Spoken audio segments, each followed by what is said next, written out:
fixed on their every move.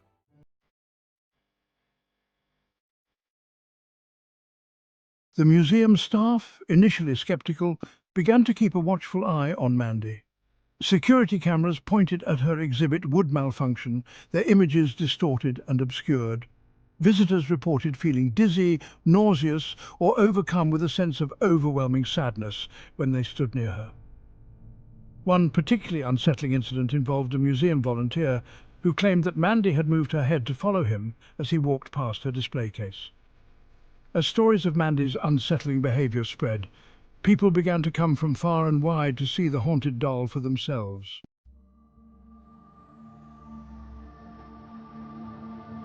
Mandy's appearance only added to her unsettling aura. Her porcelain face, once smooth and flawless, was now cracked and crazed with age.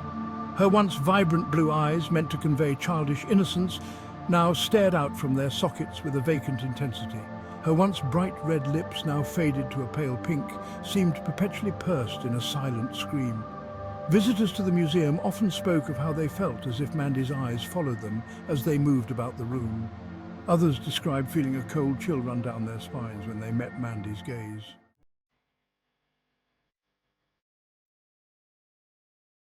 The museum staff, accustomed to the hushed stillness of historical artifacts, found themselves on edge. Objects moved without explanation. Display cases, securely locked, were found open, their contents askew. Cleaning staff reported finding Mandy's display case turned, her vacant gaze fixed on a different part of the room each morning. Cameras installed to monitor the doll malfunctioned with alarming regularity.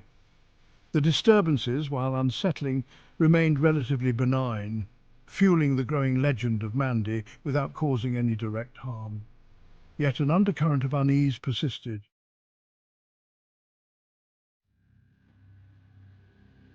One chilling account, often whispered among the museum staff, centered around a night watchman named Frank. Frank, a gruff old man who had seen his fair share of life's ups and downs, scoffed at the stories surrounding Mandy, that is, until one fateful night. Alone in the museum, his only company the rhythmic ticking of the grandfather clock in the main hall, Frank felt a distinct chill, despite the warmth of the summer night. As he approached Mandy's display, his flashlight flickered, plunging him into darkness. It was then that he heard it, a faint whisper, barely audible above the pounding of his own heart.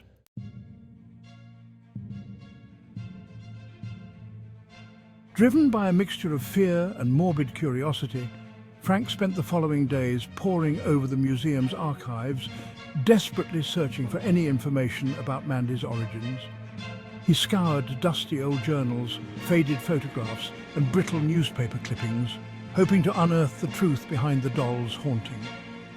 His efforts led him down a rabbit hole of local lore and half-forgotten tragedies. He uncovered stories of a young girl who had died tragically in the early 1900s, her favorite porcelain doll found clutched tightly in her lifeless hands. The doll, according to the stories, had vanished from the girl's grave shortly after her burial.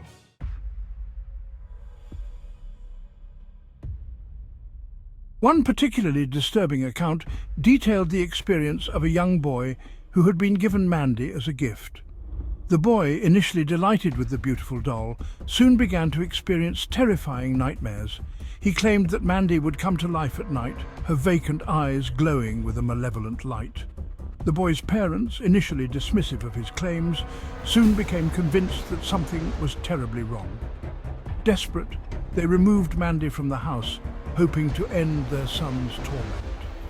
Another account spoke of an antique collector who had purchased Mandy at an estate sale, drawn to her beauty and history.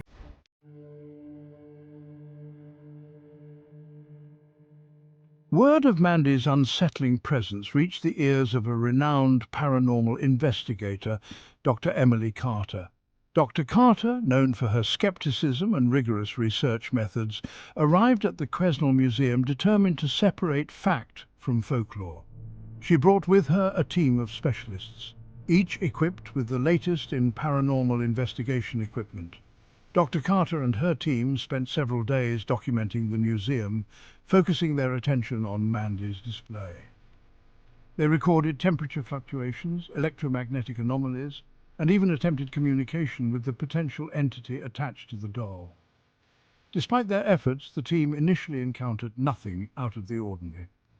Determined to uncover the truth, Dr. Carter proposed a séance, a risky and controversial practice, but one she believed might yield answers. The museum curator, initially hesitant, agreed, hoping to finally put the rumors of Mandy's haunting to rest.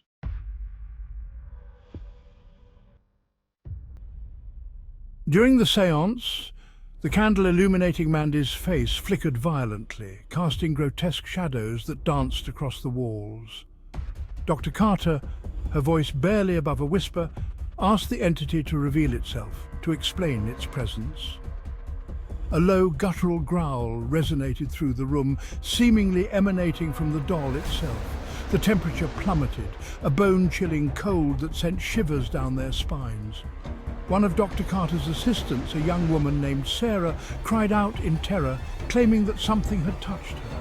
The entity, through a series of chilling whispers and images flashed into the minds of those present, revealed that Mandy was not haunted by a single spirit, but rather was a vessel, a beacon, for lost and tormented souls drawn to its porcelain shell.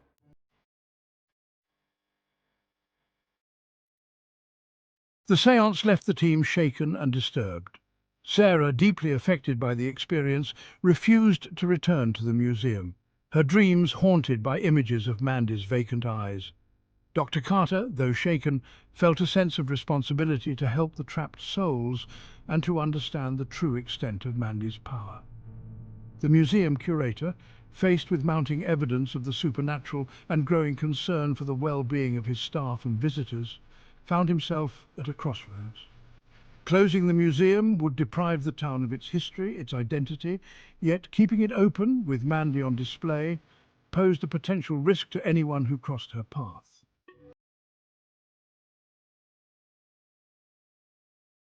Lost in the heated debates and escalating fear, a local historian, a woman named Margaret, believed she held the key to understanding Mandy's past. Margaret remembered stories whispered by her grandmother, stories of a young woman named Sarah, a woman scorned, driven to madness, who died tragically clutching a porcelain doll. Margaret believed this Sarah, filled with anger and despair in her final moments, imprinted her pain onto the doll, transforming it into a vessel for other lost souls, seeking solace or perhaps revenge. Armed with this newfound information, Margaret reached out to Dr. Carter, hoping that by understanding the root of the haunting, they could finally find a way to help the trapped spirits and bring peace to both Mandy and the town. But will it be enough to appease the restless spirits clinging to Mandy, or will their efforts only serve to further agitate the forces at play? Dr. Carter, her heart pounding, gathered her team in the museum's darkened hallway. The air hung heavy with anticipation. Tonight, they would attempt to sever the ties that bound the tormented souls to Mandy. Margaret, clutching an old leather-bound journal, joined them. Following Margaret's guidance, they arranged a circle of candles around Mandy's display case. The flickering flames cast dancing shadows. The spirits were aware of their presence. Dr. Carter began the ritual, speaking of peace and understanding.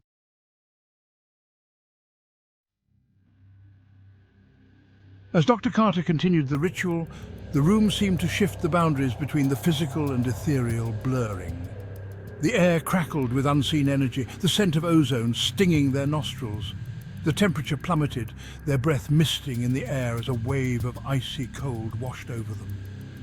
A low hum resonated from deep within the doll, growing louder with each passing moment until it filled the room, vibrating through their bones, shaking them to their core.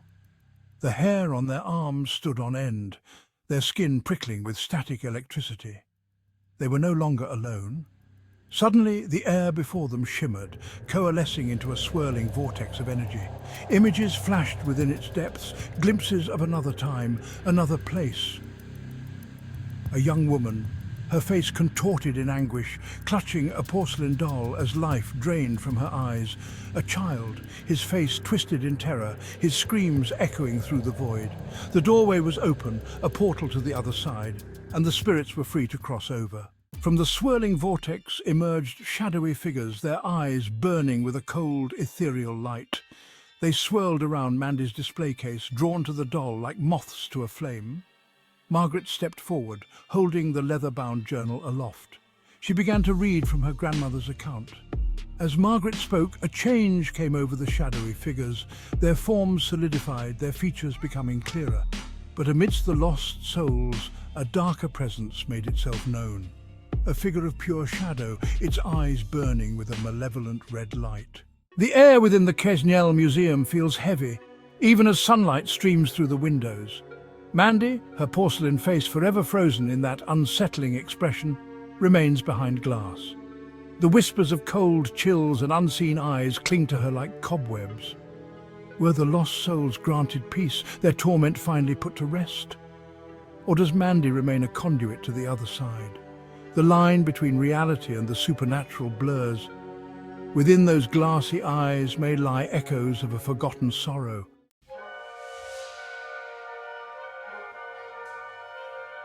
Dare to share your own encounters with the unexplained.